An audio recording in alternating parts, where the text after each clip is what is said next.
Hi அனைவருக்கும் வணக்கம். நான் உங்கள் ரம்யா. நம்மளோட சேனல்ல விக்ரமாதித்தன் ஸ்டோரிஸ் பார்த்துட்டு வரோம். அந்த வகையில் இப்போ பார்த்தீங்கன்னா 5வது மடந்தையான மந்திர மனோன்மணி. எவ்வளோ அழகழகான பேராக வச்சுருக்காங்கல்ல. இப்போலாம் இந்த பேரை வச்சாலும் சுருக்கி ஸ்டைலாக வச்சுருப்பாங்க. 5வது பதுமையான மந்திர மனோன்மணி என்ன கதை சொல்கிறாங்கன்னு பார்க்கணும். அடுத்த நாள் ஆச்சு. பூஜராஜன் என்ன பண்ணுறாரு, காலையில் எழுந்திரிக்காரு. வழக்கம் போல பண்ணுற வேலைகள்லாம் பண்ணிட்டு சாமியெல்லாம் கும்பிட்டு சிம்மசனத்துக்கு தீப தூபெல்லாம் காமிச்சிட்டு அதில் ஏறலாம்னு சொல்லி 4 பதுமைகள் தலையில் காலை வச்சுட்டு 5வது பதுமை தலையில் காலை வைக்க வரும்போது அந்த பதுமை வாயை திறந்து பேச ஆரம்பிக்குது. அவங்க பேர் தான் மந்திர மனோன்மணிங்கிற பதுமை. அவங்க சொல்கிறாங்க நான் சொல்கிற கதையை கேட்டு அதுக்கப்புறம் நீ இதில் ஏறுன்னு சொல்லிட்டு சொல்கிறாங்க. பூஜராஜன் அந்த படிக்கட்டில் உட்காந்துறாரு. சரிம்மா நீயும் கதையை சொல்ல அப்படின்ட்டு. அப்போ அவங்க சொல்கிறாங்க, நான் 6 மாதம் நல்லா நாட்டை நல்லா சிறப்பாக ஆண்டுட்டு அடுத்த 6 மாதம் வந்து எங்கே போகணும், காட்டுக்கு போகணும் இல்லையா. காட்டுக்கு போகிறதுக்காக பட்டியும் விக்ரமாதித்த மன்னரும் கிளம்புறாங்க. கிளம்பி போகிறாங்க. அப்படியே காட்டுக்குள்ள ஓடி போகிறாங்க. எங்கே போகணும் வழி தெரியல. உங்களுக்கு போயிட்டே இருக்காங்க. ஒரு 2 பாதை பெரியுது. இப்போ வடக்க ஒன்று தெற்க ஒன்று 2 பாதை பெரியுது.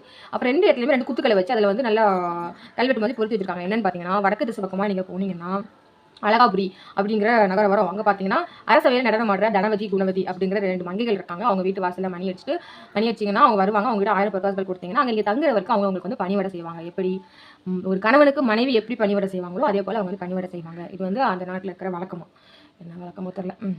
வழக்கமா இது பார்த்தீங்கன்னா அடுத்து பார்த்தீங்கன்னா நீங்கள் அதுவே தெற்கு பக்கமாக போனீங்கன்னா வீமாபுரின்னு ஒரு ஊர் வரும். அந்த ஊரில் வந்து என்ன போட்டிருந்தாங்க, கல்லூரி அந்த ஊருக்கு போனீங்கன்னா அங்கே ஒரு இளவரசி இருக்கிறாங்க. அந்த இளவரசி இருக்காங்களே அவங்க ரொம்ப அழகாக இருப்பாங்க. நான் அவ்வளோ சீக்கிரம் அவங்கள யாராலையும் திருமணம் செய்து கொள்ளவே முடியாதான். அதுக்கு நிறைய டாஸ்க்லாம் வைப்பாங்களாம். அந்த டாஸ்க்கெல்லாம் முடிச்சுட்டு போய் அங்கே அவங்கள பேச வைக்கணும். இது ஆல்ரெடி பேசாமல் இருந்துக்குன்னு சொல்லி ஒரு கதை இருக்குது. இதில் இன்னொரு கதை. சரி ஓகே. அவங்க பேர் வந்து ஆக்சுவலி இப்போ நான் ஃபஸ்ட்டு சொன்ன பார்த்தீங்களா பேசாமல் இருந்தே கதைன்னு சொல்லி. ஆக்சுவலி அவங்க பேர் வந்து ஏலக்கரம்பை. சரிங்களா, நான் தான் பேரை மாற்றிட்டேன். அவங்க பேர் வந்து ஏலக்கரம்பை. இவங்க பேர் தான் பேசாமல் இருந்தே. ஒரு நிமிஷம். இவங்க பேர் தான் பேசாமல் இருந்தேன். தப்பியா மாதிரி தான். அப்போ விக்ரமாதித்தன் முதல் மனைவி பேர் வந்து ஏலக்கரம்பை. சரியா. அப்போ விக்ரமாதித்தனுக்கு எத்தனாவது பொண்டாட்டி? ஸோ ஒவ்வொரு கதைக்கு ஒரு பொண்டாட்டி வச்சா எண்ணிக்கிட்டே இருக்க வேண்டியது. லாஸ்ட்டில் மொத்தமாக எண்ணிக்கிறோம். சரியா. சரி, இவங்க பேர் வந்து பேசாமல் இருந்தேன். இவங்களுக்கு வந்து நிறைய டாஸ்க்லாம் இருக்குது. அந்த டாஸ்க்கை முடிச்சு இவங்களை பேச வைக்கணும். இதில் வந்து இந்த பேசாமல் இருந்த டாபிக் பார்த்தீங்கன்னா மட்டும் 3 கதை தனித்தனியாக வரும். அதை நான் அப்புறம் சொல்லிக்கிறேன். ஃபர்ஸ்ட் நம்ம இப்போ என்ன பண்ணுறாருன்னா, பட்டியை வந்து நீ வந்து வீமபுரிக்கு போ, நான் வந்து அழகாபுரிக்கு போகிறேன், எங்கள் தனவதி குணவதி இருப்பாங்க பார்த்தீங்களா அந்த ஊருக்கு போகிறேன்ட்டு மன்னர் கிளம்பிடுறாரு. பட்டி அந்த திசை போயிடுறாரு. இவர் இந்த பக்கம் வந்துடுறாரு. வராரு. வந்து நான் ஒரு வயசான கிழமை மாதிரி நல்லா கெட்டப் போட்டுட்டு அங்கே போ வெளியே போயிடாது. வயசான கிழமை மாதிரி கெட்டப் போட்டு என்ன பண்ணால் தனவதியோட வாசலில் போய் வெள்ளாடிக்கிறாரு. அவங்க வராங்க, பார்க்குறாங்க. ஒரு கிழமை உனக்கு நான் சேவை பண்ணணுமா, மரியாதை ஓடி போயிடல, தடியாலே அடிச்சிருவேன் அப்படின்னு சொல்லி என்ன பண்ணுறாங்க, விரட்டி அடிக்கிறாங்க. அடிச்சிடுறாங்களா. அப்படி இவங்க என்ன பண்ணுறாங்க, நேராக குணவதியை பார்க்க போகிறாங்க. குணவதி வாசலில் போய் மணி அடிக்கிறாங்க. அவங்க வராங்க. வந்து அன்பா பண்பா வரவேற்று அவங்களுக்கான உபச்சாரங்கள்லாம் அவங்க பண்ணுறாங்க.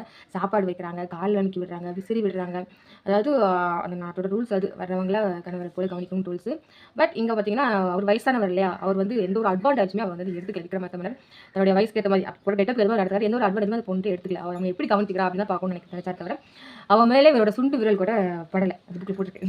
இவரோட போல அந்த அளவுக்கு நல்லா தான் டிஸ்டன்ஸ் மெயின்டைன் பண்ணி தான் இருக்காரு. அந்த அம்மாவை கணவருக்கு என்ன பணிவிடைகள் பண்ணுவாங்க, சாப்பாடு பொங்கி போடுறது, குளிக்கிறதுக்கு வெண்ணி வைக்கிறது, கால் அமுக்கி விடுறது, அவருக்கு தூங்குறதுக்கு படிக்க ரெடி பண்ணுறதுன்னு சொல்லி எல்லாம் பார்த்துட்டு நல்லா பார்க்குறாங்க. அதே சமயம் என்ன பண்ணுவாங்க, அரண்மனைக்கு நடந்து மாடவும் போகணும்.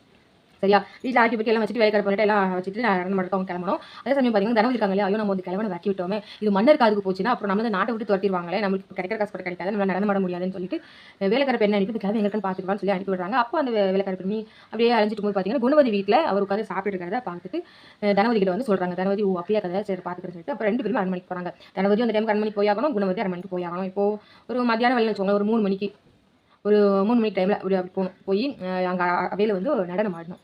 ஒரு என்ன சொல்கிறது, ஒரு சின்ன கலை நிகழ்ச்சி மாதிரி, ஒரு ஸ்மால் என்டர்டைன்மெண்ட். அதாவது டிவி எல்லாம் கிடையாது, எப்படியா டான்ஸ் ஆட வச்சு பார்த்துக்க வேண்டியது தான். பார்க்கணும். அந்த சைடு பார்த்தீங்கன்னா தனவதிக்கு வந்து குணவதியை சுத்தமாக பிடிக்காது. ஏன்னா குணவதி பார்த்தீங்கன்னா குணத்தில் சிறந்த பொண்ணு, அமைதியான பொண்ணு, எல்லாருக்கும் அவங்களுக்கு ரொம்ப பிடிக்கும். தனவதிக்கு வந்து எனக்கு குணவதியை பிடிக்காது. அப்போ தனவதி என்ன சொல்கிறாங்கன்னா, என்ன ரொம்ப அவங்க வீட்டில் வந்து வயசான முதியவர் இருக்காங்களா அப்படின்னு சொல்கிறாங்க. என்ன கிழவனின் காதலியே கட்டாயத்து சபைக்கு வந்துட்டா போல அப்படின்னு சொல்லிட்டு வந்து கிண்டல் பண்ணுறாங்க. அப்போ குணவதி சொல்கிறாங்க, நீங்கள் மட்டும் என்ன, நீங்களும் ஒரு அந்தனின் காதலி தானே, இதில் என்ன இருக்குது, அவங்க வரவங்களுக்கு சேவை பண்ணுறது தான் நம்ம இந்த நாட்டில் வச்சிருக்காங்க, இதில் அசிங்கப்படுறது வைக்கப்படுறதுக்கு என்ன இருக்குது, கிழவனாக இருந்தானே குமரனாக இருந்தானே அப்படிங்கிற மாதிரி குணவதி வந்து பண்பாக பதில் சொல்கிறாங்க. இவருக்கு வந்து மூஞ்சி வெறுத்து போகுது. எப்படியாவது நம்ம சபையில் வச்சு அசிங்கப்படுத்தியே ஆகணும்னு சொல்லி என்ன பண்ணுறாங்க. அடுத்த நாள் ஆகுது. வரும்போது ஒரு 1000 பொற்காசுகளை கொண்டு வந்து மன்னருக்கு, மன்னா அவங்களுக்கு இதோட அன்பளிப்பு அப்படின்னு சொல்லிட்டு வந்து தனவதி வந்து கொடுக்குறாங்க. இப்போ குணவதிக்கு வந்து நம்மளால மன்னருக்கு எந்த அன்பளிப்பும் கொடுக்க முடியல அப்படின்னு சொல்லிட்டு அன்னைக்கு ஃபுல்லாக அவையில் அவங்க வந்து சோகமாக இருக்காங்க. வீட்டுக்கு போகும்போது சோகமாக போகிறாங்க. அப்போ வந்து விக்ரமாதித்த மன்னர் கேட்குறாரு. அவர் வந்து கிளவஸ்கெல்லாம் இருக்கிற கேட்குறாரு, என்னாச்சுமா ஏமா ஒரு மாதிரி உடனே இப்படிலாம் ஆயிடுச்சு தாத்தா, ஆனால் எப்படி இருக்கிறேன் அப்படின்னு சொல்லி அவங்க சொல்கிறாங்க. சரி எதுவும் கவலைப்படாது, சாப்பிட்டு தூங்க, நாளைக்கு பார்த்துக்கலாம்னு ஆறுதல் பண்ணுறாங்க.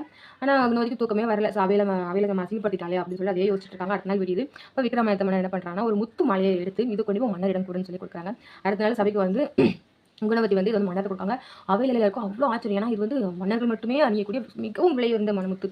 அவ்வளோ சீக்கிரம் யார் கையிலயுமே கிடைக்காதே அப்படின்னு சொல்லி எல்லாமே ரொம்ப ஆச்சரியம். எல்லாரும் அன்னைக்கு ஃபுல்லா அதை பத்தியே பேசியிருந்தோன்னே எங்க தனவதிக்கு அப்படியே ஸ்டொமக் பர்ன் ஆகுது. அதாவது வயிறு எரியுது. அப்போ பார்த்தீங்கன்னா என்ன பண்ணுறாங்க, அடுத்து ஏதாவது பிளான் பண்ணணும்னு சொல்லிட்டு, மன்னா நீங்கள் இன்னைக்கு சாயங்காலம் என் கூட என்ன பண்ணுறீங்கன்னு என் வீட்டுக்கு சாப்பிட வரணும். நீங்களும் மந்திரிமார்களும் எங்கள் வீட்டுக்கு கண்டிப்பாக சாப்பிட வரணும்னு சொல்லி அழைக்கிறாங்க. அதுக்கேற்ற மாதிரி ரிச்சா எல்லாம் சாப்பாடுலாம் ஏற்பாடு பண்ணி மன்னருக்குலாம் நல்லா சிறப்பாக சாப்பாடு வச்சு அன்னைக்கு ஃபுல்லாக விருந்து விருந்து பார்த்தா ஒரே பேச்சு நாட்டில் பாரு அந்த தனவதி இப்படி மன்னரையும் மந்திரிகளையும் கூப்பிட்டு அவ்வளோ சீக்கிரம் விருந்து வச்சிருக்கா அப்படின்னு சொல்லி அதை பற்றியே பேசிட்டு இருக்காங்க. இதை கேட்டு குணவதிக்கு வருத்தம். இவன் ஏன் நம்ம இப்படி அவமானப்படுத்த பண்ணிக்கிட்டே இருக்கிறா அப்படின்னு சொல்லிட்டு அதை பற்றி ஒரே ஃபீலிங்காக வீட்டில் இருக்கிற நம்ம தாத்தா கடை புலம்பியிருக்காங்க. இதை கேட்டு நம்ம என்ன பண்ணுறா, நீ என்ன பண்ணு அவைக்கு போய் அரசரே நாளைக்கு நீங்களும் மந்திரிமார்களும் அவையில் இருக்கிற எல்லாரும் நம்முடைய படை பரிவாரங்களோட என் வீட்டுக்கு விருந்துக்கு வரணும். எப்படி மந்திரிகளோட போனால் வெறும் 18 30 போயிடும். ஆனால் எங்கள் படை பரிவாரங்களும் அவ்வளோ பேருக்கு எப்படி எல்லாம் சமைச்சு போட முடியும் சொல்லுங்க. அது எப்படி முடியாதோடனே நான் சொன்னதை நீ சொல்லு, என் மேலே நம்பிக்கை வச்சு நீ போ அப்படிங்கிறாங்க. இவங்க மறு பேச்சு பேசாமல் அவையில் போய் சொன்னாங்க. தனவதிக்கு ஒரே படை பரிவாரங்களோட சேர்த்து கூப்பிடலாம் விட்ட அப்படி என்ன பண்ணிட முடியும் அப்படின்ட்டு அன்றைக்கி ஈவினிங் வந்து அன்றைக்கி வந்து எல்லாரும் கிளம்பி போகிறாங்க. தனவதியும் கிளம்பி போகிறா. அங்கே பார்த்தா விருந்து சும்மா தடல் போடலாம். அது பாட்டுக்கு ஒரு கிரவுண்டை நிரப்பி நல்லா பந்தல் போட்டு சும்மா ஜம்முன்னு விருந்து ஏற்பாடு பண்ணி பல வகையான இனிப்பு பலகாரம் பல வகையான சைவம் சொல்லி நிறைய சமைச்சு வச்சு பழங்கள் அந்த மாதிரி நிறைய ஐட்டங்கள்லாம் வச்சு குணவதிக்கும் ஆச்சரியம் எப்படி இப்படிலாம் முடியுதுன்னு சொல்லி மன்னருக்கும் ரொம்ப ஆச்சரியம், ரொம்பவே சந்தோஷம். அவங்க வயிறார சாப்பிட்டுட்டு ரொம்ப திருப்தியாக குணவதிக்கும் நன்றி சொல்லிட்டு அங்கேருந்து கிளம்புறாங்க. இதுவும் தனவதிக்கு பொறுத்தல ரொம்ப வயிறு எரிஞ்சுக்கிட்டே இருக்கு. இவன் என்னதான் பண்ணுறதுன்ட்டு அடுத்த நாள் வருது. அப்போ பார்த்தீங்கன்னா சொல்கிறாங்க, உன் வீட்டில் ஒரு கிழவன் இருக்கானே, அந்த கிழவனுக்கு என்னதான் பிரயோஜனம், எதுக்கு அவனை வீட்டில் வச்சிருக்கோன்னே அவர் என்னை தேடி வந்திருக்காரு. நான் அவர் பணிவிட பண்ணுறேன், அதுக்கான பணமும் அவர் தராரு, என்னோட வேலையை நான் பார்க்குறேன், இது உனக்கு என்ன பிரச்சனை இருந்தாலும் ஒரு கிழவனை கொண்டு போய் வச்சிருக்கேங்கிற மாதிரி திரும்ப அதையே பேசிட்டு இருக்காங்க. அப்போது இந்த தனவதி வந்து ஒரு சவால் விடுறாங்களாம். உன் கிழவனால எல்லாம் முடியும்னு சொல்கிறல்ல, பக்கத்து நாட்டில் பேசாமல் ஒருத்தவங்க இருக்காங்களா, அவங்கள பேச வச்சுட்டு அவங்க திருமணம் செஞ்சு இங்கே கூட்டு வர முடியுமா? எப்படி அந்த கிழவன் ரூபத்திலே போய் அது எப்படி முடியும்? கொஞ்சம் யோசிச்சு பாருங்க. கிழவனே எப்படி உள்ள விடுவாங்க? எனக்கு டாஸ்க்காக இருக்கிறது முடிச்சு உள்ள விட்டு தான் ஆகணும். இருந்தாலும் ஒரு கிழவனை திருமணம் செஞ்சு எப்படி ஒரு இளவரசி ஒத்துப்பாங்க சொல்லுங்க? ஆனால் இதுதான் டாஸ்க்கு. இங்கே தனவதி குணவதி கொடுக்குற டாஸ்க்கு, உன்னோட ஆசை கிழவனை நீ அனுப்பி நீ ஜெயிச்சிட்டு பார்ப்போம் அப்படின்னு சொல்கிறாங்க. அப்போ அது குணவதி சொல்கிறாங்க, அவ்வளோ பேசுகிறல, நீ உன்னோட அந்தன காதலனுக்கால அவனை அனுப்பி நீ முதல்ல ஜெயிச்சு காமி, அதுக்கப்புறம் நான் கிழவனை அனுப்புகிறேன் அப்படின்னு சொல்லிட்டு குணவதி சொல்கிறாங்க.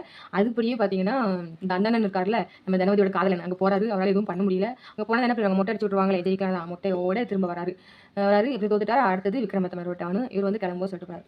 45 நாளில் நான் திரும்ப வந்துடுவேன், அது வரைக்கும் எனக்காக காத்துரு அப்படின்னு சொல்லிட்டு கையில் கொஞ்சம் காசு கொடுத்துட்டு இவரும் அந்த நோட்டை நோக்கி நடந்து போகிறாரு. அதுக்குள்ளே மீதி கதைகள் நம்ம நாளைக்கு பார்க்கலாம் சரியா? அந்த இடத்துல அவங்க வாசலை எப்படி கடந்த கதை நம்ம போன கதையிலே பார்த்துக்கோம். சரி, 2 புக்கு மாறி படிக்கிறதுனால கொஞ்சம் கன்ஃபியூஸ் ஆகிடும், கொஞ்சம் ரொம்பவே கன்ஃபியூஸ் ஆகிடும். ஓகேவா? அதுக்கெல்லாம் பார்த்துக்கோ. ஆனால் இதுக்கு சொல்ல இந்த 3 கதைகள் இருக்குது தெரியுமா? அந்த 3 கதைகள் ரொம்ப லென்த்தியாக போகும். அதனால் நான் நாளைக்கு வீடியோவில் அதை நான் கண்டினியூ பண்ணுறேன். தேங்க்யூ.